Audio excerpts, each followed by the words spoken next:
जय हिंद। नमस्कार साथियों, स्वागत है आपका यूट्यूब के चैनल भाषा गणित में। आज हम कक्षा 10 का मैथ की सीरीज का बहुपद और उसके गुणनखंड पढ़ रहे हैं। तो बचे हुए सवालों को हल करते हैं।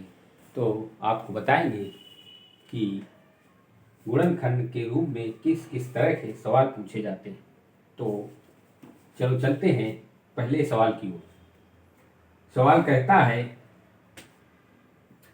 पहले बहुपद से दूसरे बहुपद को भाग करके जांच कीजिए, क्या प्रथम बहुपद द्वितीय बहुपद का एक गुणनखंड है।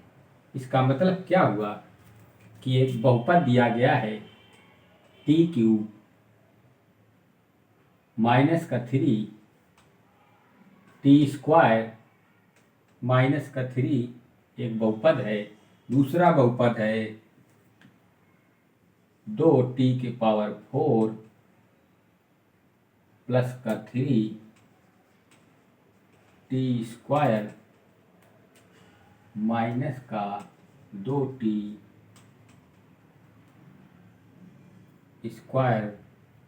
माइनस का 9t माइनस का 12।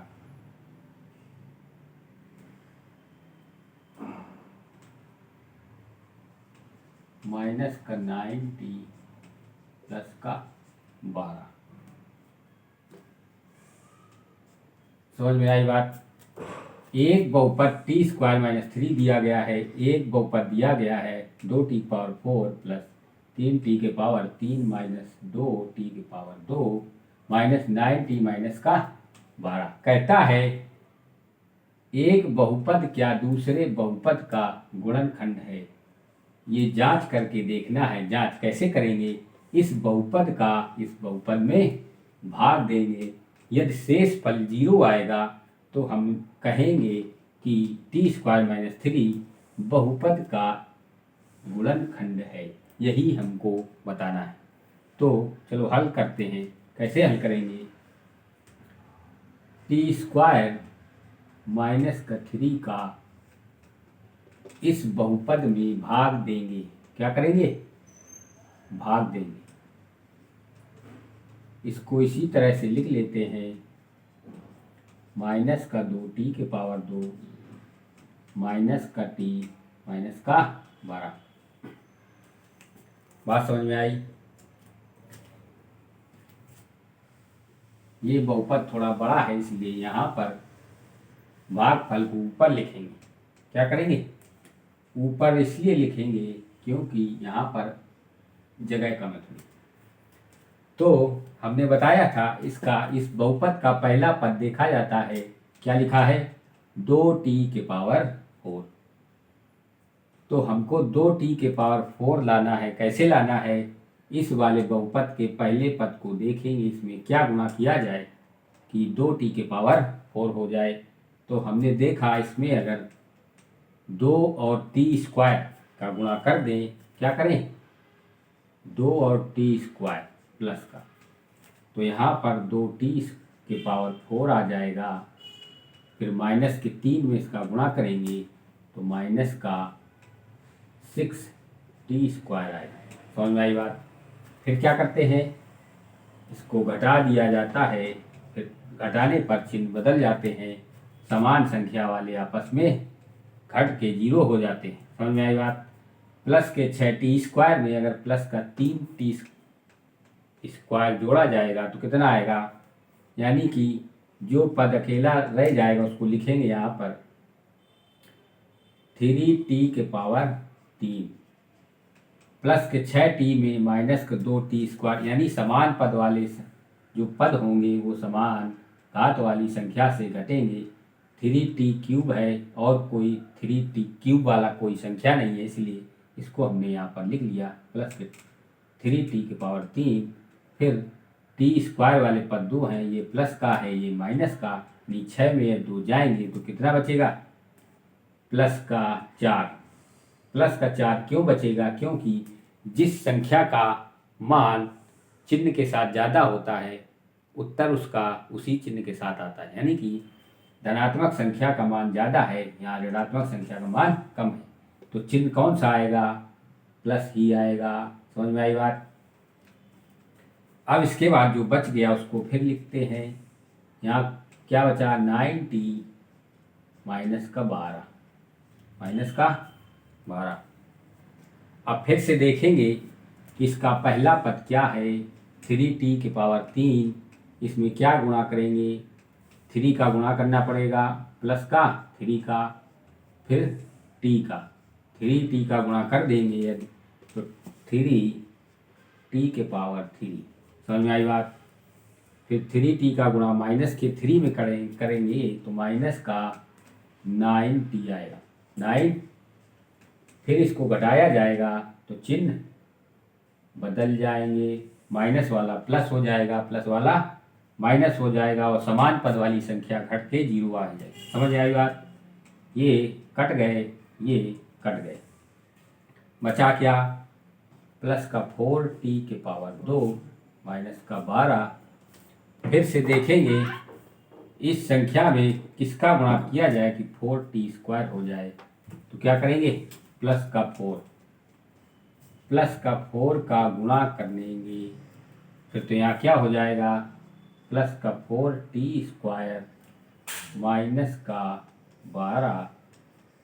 फिर क्या करेंगे घटा दिया जाएगा, घटाने पर चिन्ह बदल जाएंगे और जो समान पद वाले होंगे वो घट जाएंगे और शेष फल क्या आएगा 0। यहाँ पर शेष फल क्या आया 0। तो क्या लिखेंगे t² -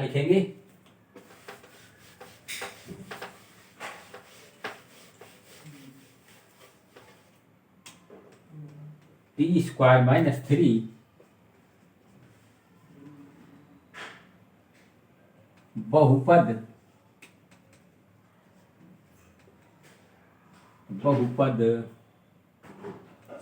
2t⁴ प्लस का 3t⁴ माइनस का 2t⁴ माइनस का 9t और माइनस के 12 यानी कि t⁻³ बहुपद का अभीष्ट गुणनखंड होगा। अभीष्ट गुणनखंड होगा।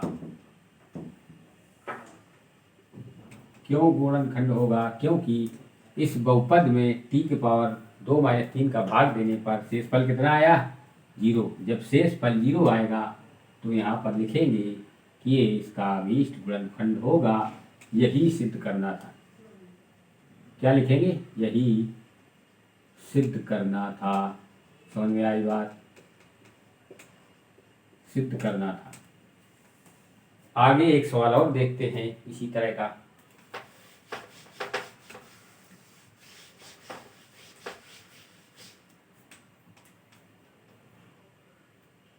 कहता है x² + 3x + 1 x² प्लस का 3x + 1 एक बहुपद दिया गया है।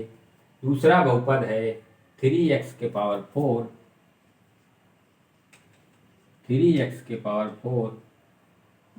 प्लस 5x³ माइनस के 7x² प्लस का 2x प्लस का 2। एक बहुपद ये दिया गया है और दूसरा बहुपद ये दिया गया है। कहता है सिद्ध कीजिए कि इस बहुपद का इस बहुपद में भाग देने पर यानी कि ये बहुपद इसका गुणनखंड है कि नहीं। ये हम कैसे चेक करेंगे गुणनखंड है कि नहीं।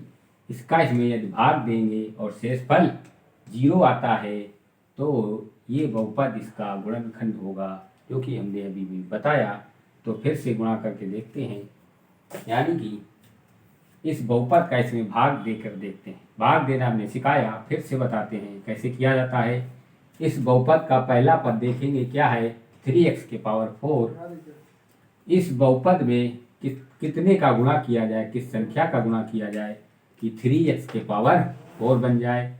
तो x⁴ तो है ही, यानी x⁴ का गुणा तो करना ही पड़ेगा और साथ में 3 भी है। तो क्या करेंगे 3x⁴ का गुणा करेंगे। समझ में आई बात।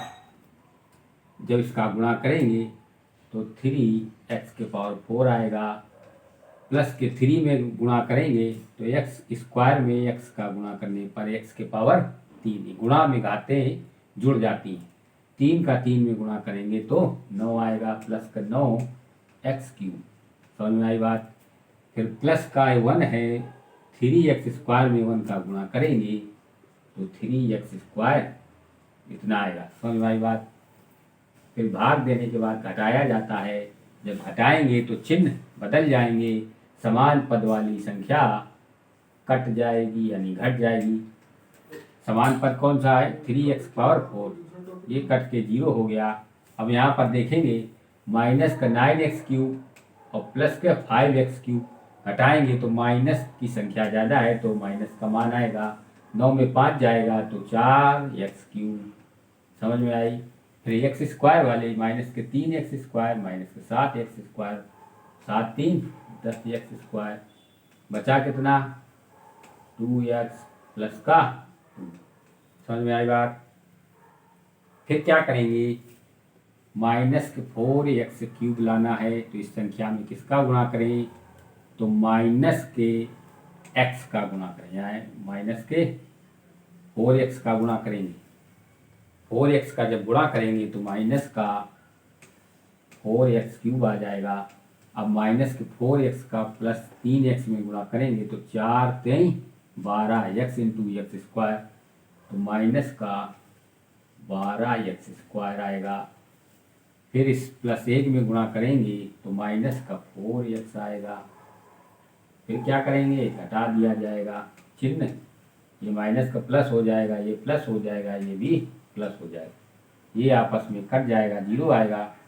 प्लस के 12 में माइनस के 10 गया तो कितना बचा?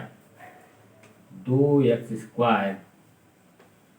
फिर प्लस के 4 में 2 जोड़ दिया तो प्लस का 6x प्लस का 2। समझ में आई बात। अब यहाँ देखेंगे 2x स्क्वायर लाना है, किसका गुणा करेंगे? 2 का, वो भी प्लस का। 2 का गुणा करो तो कितना आया? 2x स्क्वायर, प्लस के 3 में 2 का गुणा करो कितना आएगा? प्लस का 6x। 1 में 2 का गुणा करेंगे तो 2 आ जाएगा। फिर घटा दिया जाएगा तो चिन्ह बदल जाएंगे, ये प्लस था तो माइनस, ये प्लस था तो माइनस, ये प्लस था तो माइनस। ये सभी पद आपस में बराबर हैं यानी समान हैं। प्लस माइनस में क्या होंगे? घट जाएंगे। कितना आएगा? 0। शेष फल यदि 0 आ गया तो लिखेंगे x square plus 3x plus 1 बहुपद 3x power 4 plus 5x cube minus 7x square plus का 2x प्लस 2 का एक अभीष्ट गुणनखंड होगा। यही हमको सिद्ध करना था। समझ में आई बात। तो आज का सफ़र यहीं तक। बहुपद के जो बचे सवाल हैं वो अगली क्लास में। तब तक के लिए धन्यवाद।